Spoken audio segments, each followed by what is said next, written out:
Hello, welcome to Quackalope. Thank you for being here. Today we're bringing you our top 10 solo games of all time. Well, at least at the current date. We've cheated in several respects already. We have games that we wish we'd played for this list. We have games that are joint, so they're honorable mentions coming together.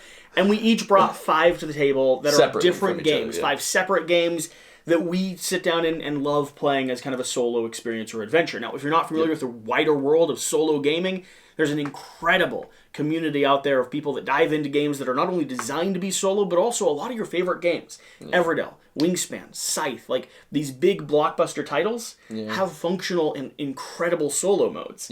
Now, none of those are here on my list because I prefer those games with more players. Same. However, this is a list of where you could or should get started for your solo gaming journey. Let's go ahead and set a little bit of context. So I have a quick interruption to the process. This is already. Devin, by the way, and if you're curious about finding out, if you're curious to find out more about solo gaming in particular, swing on over to the link down below to Devin Talks Tabletop, where he makes a whole list of solo videos. No, I don't. All your videos are alone. Oh, I'm by myself in all my solo photos. Gaming. Okay. That's fair. Devin Talks Tabletop. Yeah. He only has 200 subscribers, so we can get him to like 250. That would be amazing. You're terrible. The thing that I was going to say is, can I add another intrusion into our already complex thing where we have joint ones, and then we have ones that we have but we haven't touched yet, and then we have ones that we picked? Well, and I have one that's not even on the list that just should be. Can we also pick one that is coming that isn't here yet that we're excited about? Because I have one that I want to add that I was just thinking about. All right. We'll have a wider conversation at the end of this video about all the other caveats. But this is our list. Okay, sure. We'll stand by it. Oh dear. Let's give a tiny bit of context around our experience with solo gaming, because everyone has a different puzzle in the way they approach. Like, for instance, myself. I love solo gaming in 2 categories. Learning and diving into a game, specifically narrative games on my own, like on a late night when there's no one to play with, right? I'm talking 1, 2 a.m. in the morning, I'm not tired, drinking a bourbon, and just enjoying going through an adventure, right? Okay. I love that, and I've had great experiences with that. But my favorite way to play solo games has been and will consistently be something related to this channel. I love sitting here and feeling like I'm engaged with an audience of people and talking and engaging and walking through a solo adventure. Along with that, Kingdom Death, which is not on my list. It's one of those caveats that should be there but isn't. Kingdom Death should be on every list I make, though. It's one of my favorite experiences of solo gaming. But now you're getting to do it with Shira. Was playing through KDM and writing narrative storylines after every resolution. So I'd roll a die and write 3 sentences about what just happened. So fully translating it into a written experience. But that's been my experience so far. I'm not a dedicated solo gamer. I dive into solo games when I find a unique puzzle or a unique thematic point, and I'm really, really compelled by games that present themselves as solo-only games, because I think that premise is super, super cool. But for a lot of the more popular games that have solo as an option, I don't often find that I try those. No, so I think we come to solo gaming for some of the same reasons. I wouldn't consider myself a dedicated solo board gamer. Like, even though I've only been doing solo games for the last... board gamer, but, it's a wider conversation that you can have over on Devin Talks Tabletop. I hate you so much. But I do solo gaming for 2 reasons. One, when I want to play a game, but it's a smaller game that I'm trying to play in a shorter time span. And then 2, when I want to play a bigger adventure that is harder for me to reel in other people to join me. And so sometimes I'll get those games with people, but a lot of times it's like, okay, I'd almost rather play solo so that I get to experience it, because Shira plays with Jesse all the time because of the nature of the work that we do. Mostly emotionally, but but my wife isn't in the board gaming space. She likes board games. She's actually a trained professional. She's a professional who makes money. But I can't ask her truly to play games as much as I need to play games. I can't have her do that with me all the time, because it would burn her out from her joy of games. And so I'm very selective about when I'm like, hey, will you play a game with me, or do you want to play a game? And there are some games that I'm just like, I want to play that more than I want to wait for the one right opportunity, and it still may be too big of a game to ask at the time I get it. So I have two different types of games I typically jump into solo games with, and then also I am the same as you. If it is a game that is pretty popular and is frequently played at multiplayer, but has a solo component, even if it's great, I like playing board games with people, and so I want to play with people when I have the opportunity to. Yeah. Like Dune Imperium, I absolutely love it. I've played it at 2 with the AI. I've played it at 3 and 4. Never ran it solo? I've never ran it solo because that's the kind of game I'd rather play with people. Yeah. Yeah, it's interesting. It's one of those dichotomies, whereas I think there's some people that gravitate towards the solo puzzle in the game. Yeah. And a lot of them are actually designed really excellently. Mm-hmm. It's just a nature of how you approach your game. So this might be an encouragement for all of us that are sitting here, that like gamers that watch this channel may not be predominantly solo gamers. Yeah. Go find a game that you love. Try the solo mode out. Maybe you'll find a new pastime or hobby or a way to explore this space. Let's talk about some of our shared Let's do the shared ones. Yeah. So we're going to be pulling in a shared title that we both think is an incredible solo game. What's funny about this is this absolutely goes against what I just said. Entirely against it. Because this is Rolling Realms, uniquely made for a lot of people. Here's the thing. When I first saw this game, I thought to myself, oh no, Stonemeyer's back at it, making another game that I'm not going to like. It's not that they do that. I'm a big fan of a lot of their titles. However, tea's at the right temperature. The last few haven't necessarily been perfect for me. Including Libertalia, the one that just came out. Like, I haven't played that one yet. It's fun. It's interesting. It doesn't match up with something that fits onto my shelf personally. Rolling Realms, I believe, is the best game that Stonemeyer has produced since Wingspan or Scythe. Woo! I love this game. This is a remarkable little game. It's where I am. No, I think that's super valid. I think that, and to joke about what we were saying, this, Jamie Stegmaier designed this during the pandemic to be a remote game that is infinitely scalable. It's a roll and write game. As long as everybody has the cards. It's a roll and write game where you're rolling dice and resolving those dice by putting numbers into puzzles that relate to other board games. Largely Stonemaier Games products, but it's expanding into a wider marketplace.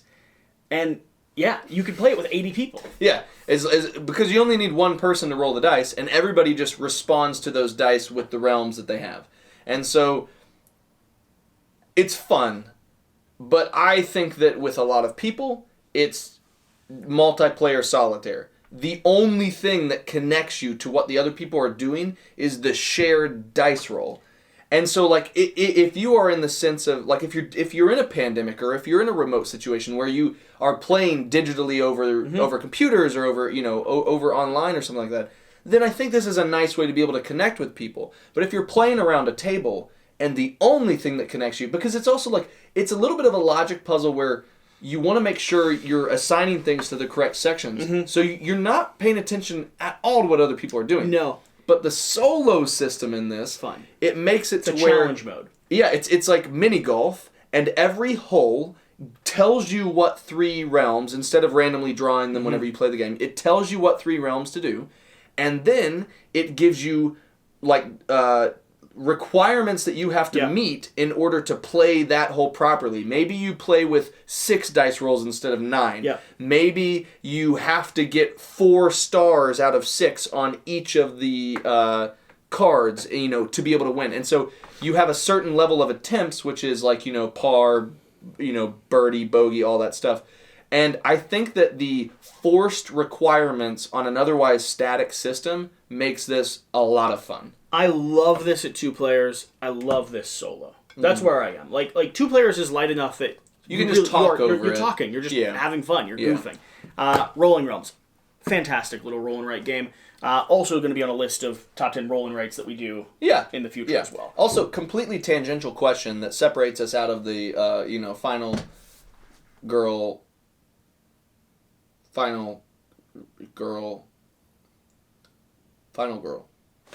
Is that your question?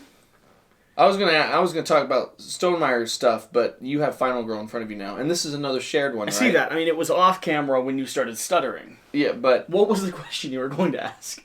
I was going to ask you if you were saying that Stonemeyer games haven't hit very well for you. Yeah. Have you played Red Rising again since you read the books? Because you said that you thought it was going to go up for you, because it stays at a higher level for me because of the books. I have not played Red Rising since Alex got rid of his copy, and I haven't had a copy available or purchased a copy since I read the books, so no. Okay. So possibly it goes up. Possibly. Final Girl. All right. Final Girl. Final Girl is another shared interest that we have. We actually started recording this video, and I paused like 3 minutes into it and went, I'm an idiot. What? We have to restart. And I just marched off camera and grabbed this. To which I then said, oh, yes, we are idiots. The world's most successful solo-only board game just obliterated. $2 million raised on Kickstarter for the Season 2 and next wave of printing. At the end of it, did it get to 2 million? Yeah. This is insane. Yeah. This is a solo-only board game. This is a game designed for you to play by yourself. This is a game about the trope of the final girl. You play the heroine. You're doing your very best to fight against one of various different villain modules, controlling for the chaos that's happening, finding items, doing damage, rescuing civilians, upgrading your character, and mitigating dice through strategic hand management and hand kind of deck building or card drafting, at least. And what's crazy about this one is it fits in the category. It fits in one of the two categories of the games I play. You know, small games that are accessible that I want to play in a short period of time, but then versus the big like narrative adventure experiences. Yeah, it's right there. But this plays fast, but thematically and like it feels like a bigger adventure than the time that you have that it takes to play, which is like that's a good thing. That's not like a criticism. Like maybe it's just the theme for me, like building off the cinematic trope. Like me and my family absolutely love movies, and so getting to like know what all these things are referencing, all of the like homages to cinema and stuff that are in here, and then just the simple fun of like, I know there's some people have some complaints about it, but like I don't mind cascading success or cascading failure if it's a short enough time frame and there are ways to mitigate it. It does have that. There's ways where you take risk and it can just screw you. But I mean, I played this game, and so I've played twice now, and I've completed the Happy Camp Trails one, and I want to move on to the next. But like I didn't pick Laura, who was the blonde. I picked Raiko, who was the like short-haired girl with the axe.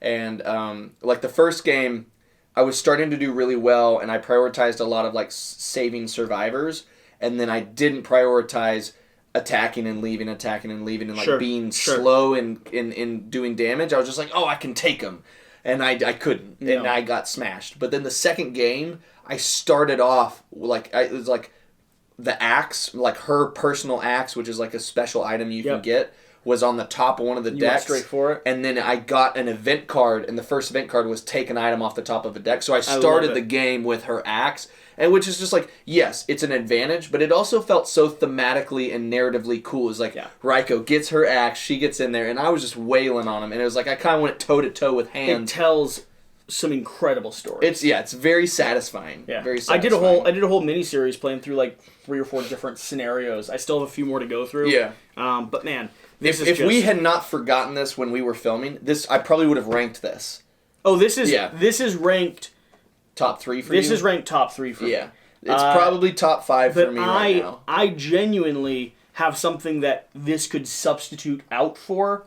And you'll see what I mean when we get to it on my list, because it's a bit of a cheat. So just consider this in that spot. Okay. And with that, let's start our actual list. Let's start going through our 5s. Actually, are we going to do the one where... We're not even starting our list yet. Joke's on you. Started. Hopefully you're enjoying this content. It's going to go on for way longer than you signed up for. Let's talk about 2 games we wish we had played. But we haven't played. We own, but we haven't played. I read the rulebook of one of these to get it played before this video, and I didn't. But theoretically, I'm going to love it. Or it's going to be too light and childish for me, and I'm going to hate it. Either way, can't wait. This is yours.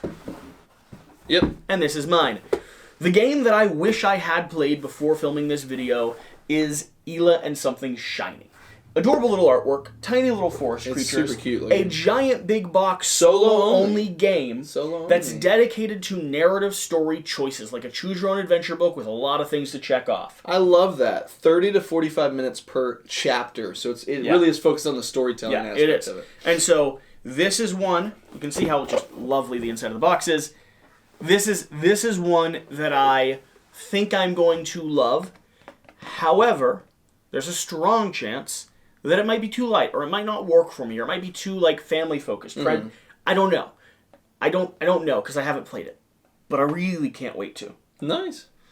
And mine is Under Falling Skies.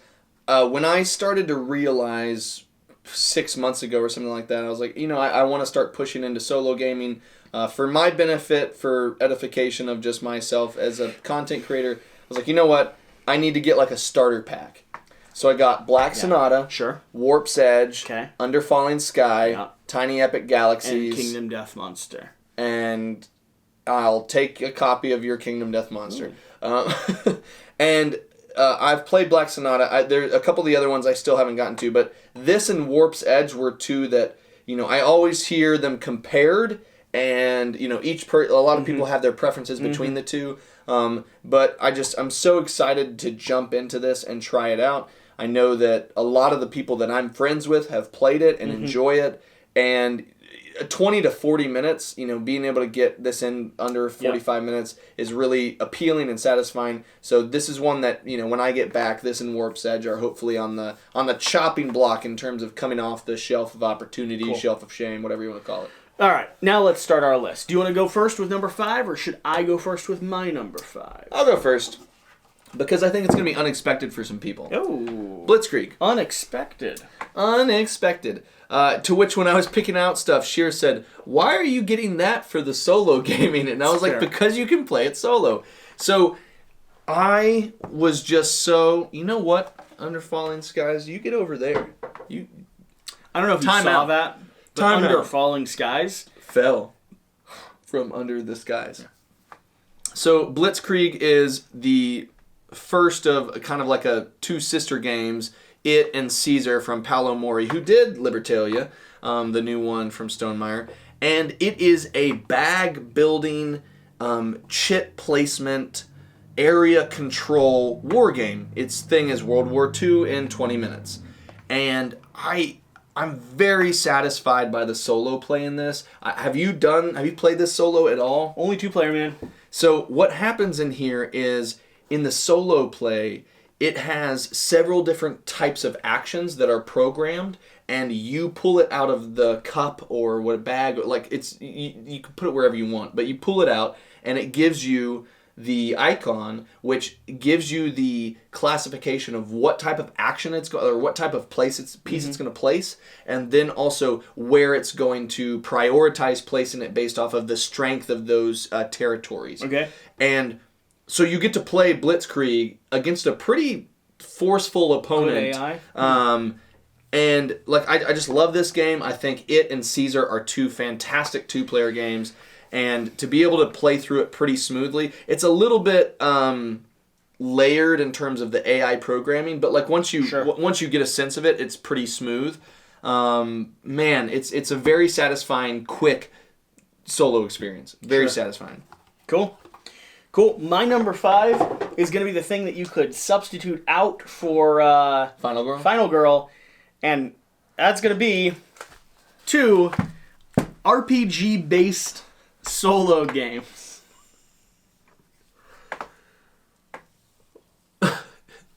You are pushing the RPG life so hard right now. I love story things, though. I know, but... So, the first one here... Have you done either of these? I've worked through both of them, like, halfway. Halfway? Okay, that's pretty good. So it's not... I have not done either of them substantially enough, but the first one here is going to be 1,000-Year-Old Vampire, where you're playing through a storybook, like a diary. I love the visual design of it. Yeah, it's super cool, and it's a solo, you go through, you add notes, you kind of learn about this person that you are, and it's just this experiential thing. It's just story-driven solo adventure.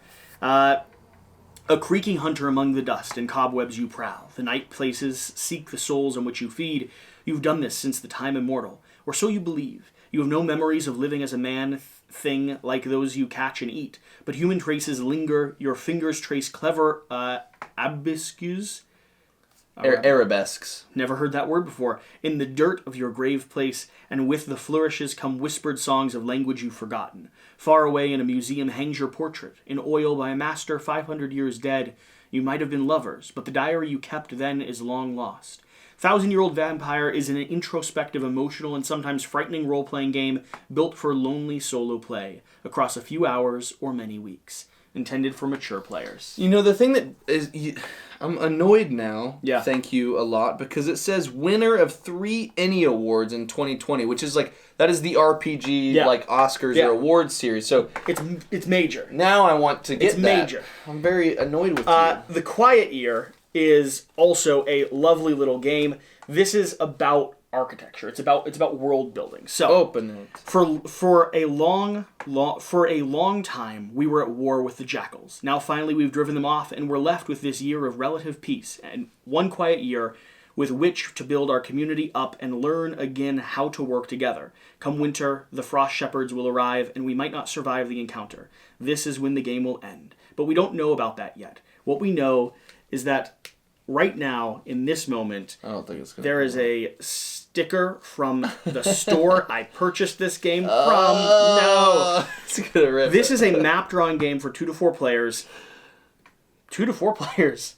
Well, interesting. I have only gone through this as a map drawing game for myself. Okay? It blends role-playing and board game elements, inviting you to create a community to explore its struggles across 3 to 4 hours of play. Civilization has collapsed. What happens next? Oh, that's... Had no idea it was for 2 to 4 players. It's a storytelling... Now I'm just imagining you talking to yourself in a room. It's like, wow, no, Jesse, what do you think we should do? Oh, good, okay, Jesse, let's do that. No one plays RPGs with me. Well, then I'll just say it's the 1,000-Year-Old Vampire. I really want to get that now. Thanks a lot. Sold. All right. Thanks a lot. Okay, number 3 for me. No. I've only done 1. So number 4. We've been talking forever. And it seems you've only done 1. Nope, not that. There we go. All right, number 4, top-down cam, boom, is Black Sonata, which is by... You don't have it here. It's at your house. It's at home. This is at my house. This is from Side Room Games. It is designed by John Keane, and this is a solo hidden movement game. Cool. Yeah. It's got very clever design where you are trying to deduce who William Shakespeare's secret lover is, the Dark Lady. And you are trawling around locations in London trying to ascertain her location. And when you think you've got her location, you can try to find out characteristics about her. It doesn't really matter who she is, which one of the individuals she is. You need to find the 3 defining characteristics. She might be literary. She might be noble. She might be, one of any of the other characteristics that are in the game. Human. She might be human. But each Dark Lady potential individual has 3 specific characteristics that the combination of which is unique to her. Interesting. And so each time you find her successfully at a location in London, you get to reveal not her characteristic, but a person who she is not, with which she shares a certain number of similar or not similar characteristics. Okay. So it's like there are different suits of women, and when you pick one that's not her, it will tell you with the other suits how many characteristics they have in common. And it shows you her 3 characteristics of the one that is not the lady you're looking for. So you have to start to get multiple ladies who are not the one you're looking for in order to slowly figure out, okay, they have to have the heart icon as one of their characteristics because it matches with this suit and this suit. And so you're constantly trying to do a lot of interesting deduction based off of where you think she is. But it's very satisfying because they have these little cards that are keyhole cards, and they have a small circle cut into the different cards, spaced in different spots. And so when you think she's at that location, you take it out of the location deck and smash it together, flip it over, and if her face is in the circle, cool. she's at that location at that time. It is so satisfying when you find her there, and it's very like mind-thinky to try and come up with the right characteristics. I want to pick this one up. It's by the same people as something else. I want to pick this one up. Super satisfying. It's got a little expansion that as soon as I started playing this, I went online and grabbed the expansion. Really? But very satisfying. This is my number 4. Interesting, compelling. Let's go ahead and cycle down then to my number 4. Which is going to be the same people who make that one. Who made Black Sonata. This is going to be Maquis, or Maquis. I'm not sure exactly how you're supposed to say it. I backed it on Kickstarter, but I don't think I backed it at the level necessary to get my name in the box, which I was really disappointed about when it actually arrived. This is lovely. This is a lovely worker placement, sort of everything is escalating and you're doing your very best to work as spies and solve various different objectives, whether it's bombing the bridge or bringing supplies to reinforce the troops or whatever it is. You're building headquarters, evolving your map as you play, and it's tactical worker placement with a lot of risk and kind of pressure luck elements. Because here's the thing. The farther out you go in the city, the more likely your road or your route back will get cut off. And if it does, that means your workers are being captured.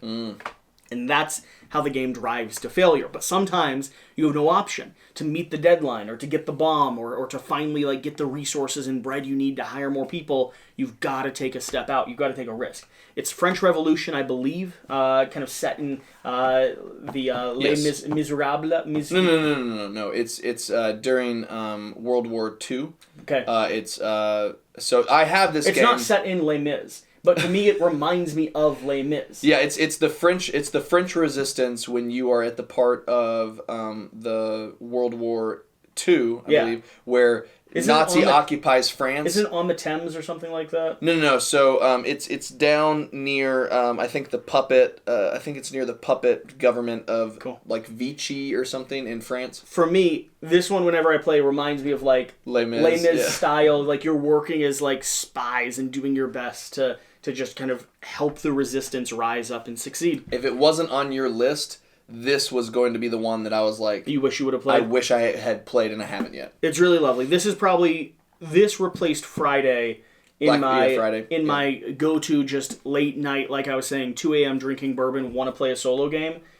It's this that I'll pull out. It's tiny, it's small, and it's super approachable. That makes me so happy to hear. With a lot of challenge. That makes me so happy to hear. All right, my number... Yeah, you go to your number 3. 3. All right. Has to be on the list here. I want this game so bad. Ratcatcher. Specifically, the Ratcatcher. Made from a indie publisher, Platypus Industries. Matthew Aslan. Of Australia. This is one that was on my top 10 in 2020. He does the art too, right? He does the art too. So this was in my number 10 spot. Of all time? Of all time. In my 2020 list. I don't know that it's still there. And I'll be honest, I haven't gone back to it and continued to play it a ton over the last 6 months. It's so part of content creation makes that more challenging. But I absolutely love the Rat AI system in here. I love the graphics. I love the thematics. I love the different abilities that you get with the different rat catchers who are trying to mitigate this growing chaos. And it gives you moments where you feel like you're being drowned in a sea of tiny little meeple rats while the giant abomination or queen rat that's been infected with the blue cheese comes and just swallows you whole. That's amazing. It's an incredible game, incredible thematic game, with one caveat that I've never actually had to experience. Yes, if there are solo gamers paying attention, this is it. Board Game Co. just tried to get this to the table, and he had a really hard time with it. Apparently the rules are rough. Apparently the rulebook is rough enough that the publisher is redesigning the rulebook for the next print of this. Yes. Which is when I'm going to get in on it. Which is something that I have never had to deal with because I learned off a prototype, have always had the designer at hand to ask questions to, and referenced videos when I first got it up and running. And so I've never actually sat down and read through the rules. Because you never had to. When the game arrived. I knew the game already, except for a few minor things when it came to new special abilities, and I just pinged questions over. Yeah. So there's that one caveat. If you're looking to pick this game up right away, I'd either find a good online reference for how to play. I don't know if people, like a lot of times the solo community and just board gamers in general, like the esoteric order of gamers or whatever, a lot of times those individuals will redo rulebooks. I don't know if they've applied their efforts to this yet. I'm not sure. But I do know that Matthew has committed to saying, hey, we're going to fully streamline and redo the rules for the second printing of this, which is when I'm going to... And this might hop be something, on that train. This might be something that I actually try to help with. Yeah. Like sit down and do a dedicated teach video on Ratcatcher or something like that. Yeah. I love this game. I want more people to play this game. And I'm genuinely sad that for a lot of people, I think the rulebook being a struggle has hurt their experience with it. Yeah. Because this has so much. I mean, cool... Alex had it on his disappointments for last year. It has so much cool going into it. It's so much cool about it that I want people to check out. So. With that being said, Ratcatcher. Nice. Number 3. There's so many. I feel like there's so many on your list that I also just want to play. My number 3 is a door. Is just a door. This is Too Many Bones. It's not. Too Many Bones. It says Too Many Bones on it. Oh, nice. On the inside. It's got all of the attributions. So this is the door for the trove chest, with both Jesse and I have, and it's much easier than carrying the whole thing up there. The trove chest is like maybe 80 pounds. Once you get all the stuff in it, it is a lot. It's a lot. It's not coming out of the calyx. This is the category that I was talking about, where you have big, time-consuming adventure games that it is hard to commit to, and that other people don't necessarily want to play with you. When you can find the people to play, it's very satisfying. But you can play this game solo. You can just two-hand it with two... I mean, you can play it with one character, but you can also just play it with 2 characters and control both of them. I mean, so much so I am interested in jumping into this by myself because I love this game, but it's just not something that's easy to convince people to join me in on. I like, in the new campaign, I did not get Unbreakable. Really? I didn't. Interesting. I still spent enough money in that campaign to have afforded it. I hear. But why did you not go for Unbreakable? Because I have the base game and I have Undertow. So you don't need a new base. And Chip Theory Games is very intentional, which I appreciate. On anything that comes to Kickstarter is not exclusive. They just have it in their store later.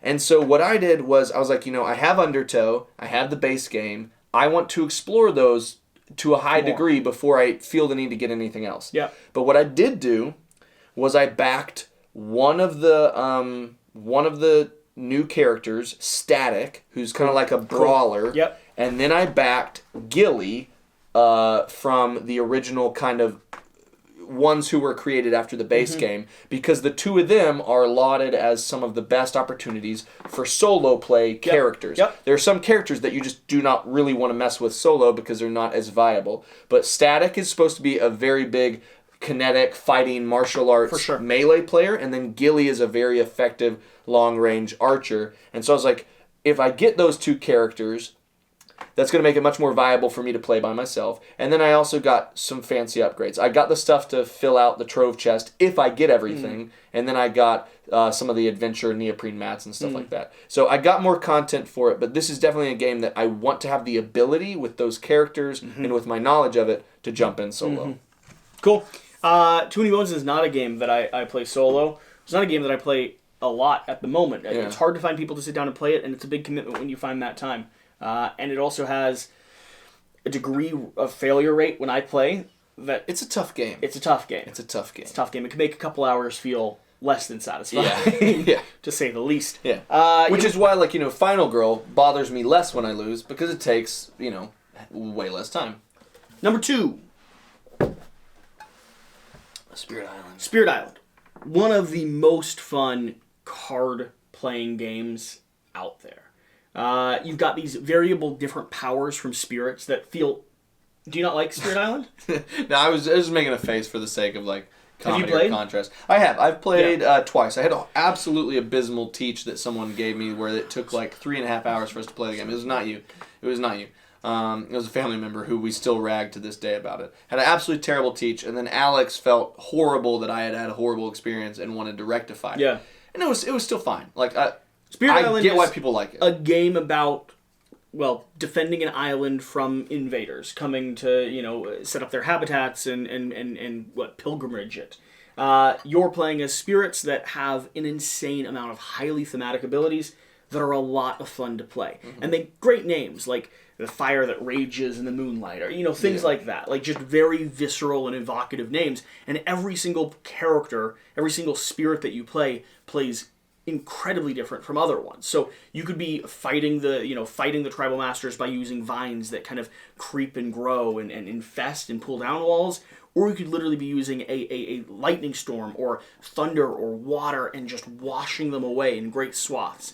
It's a pandemic style, like stuff slowly continues to escalate out of control as you play, and your job is to power yourself up, gain new cards, add new cards into your deck or into your hand. It's deck building in a way, with a caveat that it's not like you're buying from a big drafting pool or anything like that. And some of the upgrades you get, you won't be doing like 30 new cards into your hand as you play. Yeah. But I think this is highly thematic. I think it is insanely fun, and I think it is a really, really core challenge. That is just a joy. It's just a joy to play. So Spirit Island is going to be number 2 for me. My number 2. I guess I should show it to you too. Dwellings of Eldervale, which is also not here because also not here. It's at Devin's house. And I think Jan has your copy. Jan has a copy. Yeah, Jan has a copy. I think this is a truly wonderful game.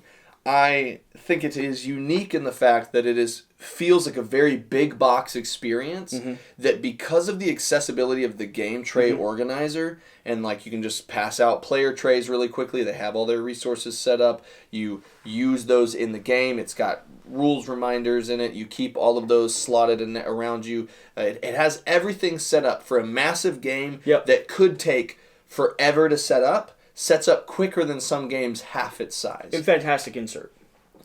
Absolutely amazing job. I mean, there is the quibble that it's a one-size box for every version of the game, and so I have a lot of wasted space in mine, mm-hmm. And I think that the pre-order that I was intentionally waiting to pay attention to mm-hmm. has already passed, and I think it was already sold out. Yeah. So I can't get the upgrades that I wanted to. Unless you pay 4 times the price, which I'm not going to because they're almost all aesthetic upgrades. Wow. So doing the mimic of the vocalized bases. I don't even want those bases. I just kind of want the miniatures to make the space that I have not be so cavernous.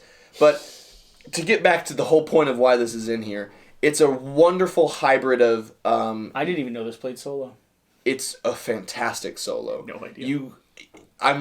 You're really missing out that I've only played multiplayer. Yeah. Maybe if I'd played it solo.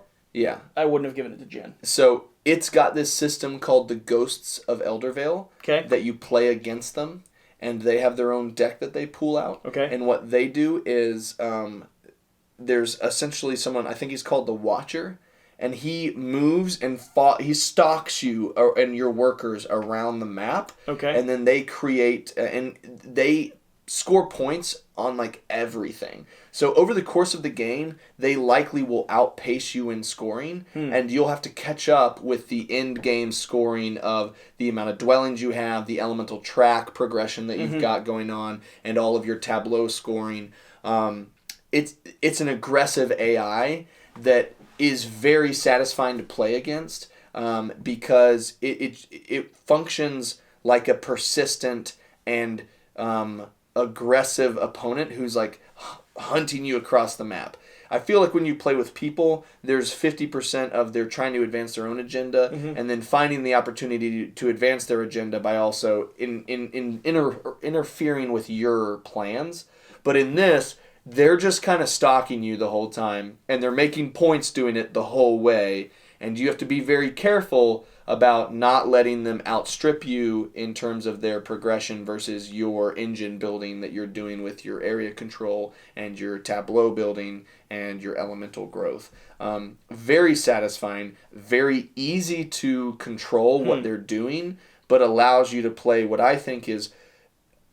This is one of the best games that has come out in the last 2 years, hands down. And the fact that, it's so hard to get, and the fact that I feel like if more people, to me, in terms of the games out of the last 2 years, Dune Imperium is one of my favorites out of completely. I talk about it pretty frequently. But it's available at retail. Mm-hmm. And so it's got enough people who have access to it that the appreciation for it is widespread. But this has such a limited scope of people that have access to it that I don't think this will become as big as it should be until later. Isn't it like Andromeda's Rift or Andromeda's Edge? Andromeda's Edge is the upcoming one that Luke Laurie's doing. Is the next one in like from the designers of this, right? So Luke Laurie is the designer of this, and he's doing Andromeda's Edge. He also did Cryo. Yeah. But it's supposed to be comparable in a way. Is it? Yeah. I've seen him post a lot about like design updates and see him doing playtesting, but I haven't read about what it is. Okay. It's supposed to be the next thing that's comparative to Dwellings of Eldervale. And then I'm excited because I love this game. Cool. We'll be doing coverage. Yep. This is my number 2. Number 1 for me is going to be an unopened box. Only because I haven't played through this campaign yet. Isn't this relatively new? This expansion? This expansion is not relatively new. Thanos is the newest one, and then we have Spider-Man is the next one that the Team Covenant just said that they were emailing me to like send my way. I still haven't played this. Not because I'm friends with Team Covenant, because I pay for the subscription service where they just send me things as long as I send them money in return. That's how subscription services work. Marvel Champions. Marvel Champions is my favorite solo game at the moment. I think that's largely awesome. Because Shira doesn't like Marvel Champions and won't play it with me. Because if she would, I would play it all the time, 2-player. I love this game. I love diving through the character decks. I love building out different patterns and actually like going through the simple construction that it takes, that you can watch Dale the Casual Gamer and I talk about, that it takes to build your deck. And then when you add on top of it the story, I want more story. I'm going to be honest, I do. But you give me these story packs where I can play through enemies and villains and keep cards and have health that escalates and go through kind of the Marvel universe. It just makes it fantastic. I like it as a one-off. I definitely have played a lot of scenarios where like I sit down and I try to just pair two, like a hero up against the main body. But this is probably the game that I have played solo the most over the last year. And it just continues to grow on me. It makes me really want to try out the Lord of the Rings. And I want to give Arkham Horror another chance in person because I just haven't enjoyed Arkham Horror that much so far. But they're all built off of the same core premise, the same core gameplay systems. And I love this one so much that I feel like the other ones are things that I need to dive into. Yeah, so, nice. Marvel Champions. And the only reason this isn't open is because I don't need to open it until I'm ready to play through the campaign, and I've been doing that probably once a month. Nice. I was going to use this, but it's not actually the version of it that works, so I'm going to go get the version of it that does work real quick, because you know what? I feel like it deserves it. Yeah, I'm still just reeling with the fact that I, completely didn't realize that the Quiet Year it's a map drawing game. It's apparently it's supposed to be for multiplayer only. Don't get this if you're a solo player, unless you're like me and you're an idiot and you just open things up and you like drawing pretty pictures. This might be like okay, that's your pick thing, but here's the caveat for Gloomhaven. Well, it's not facing the Gloomhaven. That's Gloomhaven upside down. Jaws of the Lion. That's Gloomhaven upside down. Gloomhaven. And Gloomhaven. So, Gloomhaven, Jaws of the Lion, and also for part of my explanation for this. This has never been opened, or it's never been unboxed. This is completely fresh. It's nice. Look, I'll prove it to you as you talk about Gloomhaven. So, I have this game. I have this game with the organizer still not started. I have not started playing. Nothing's punched. It took me forever to punch this. I've had this for years. But I got Gloomhaven as a gift because I wanted it and it was on sale. I have Gloomhaven Jaws of the Lion that I got in a trade that hadn't been played yet that I'm going to be playing soon. And then I also have the digital Steam version you like the on digital my computer. One? Yes, and I'm going to explain the best that's solo why. game is a video game. Yes and no.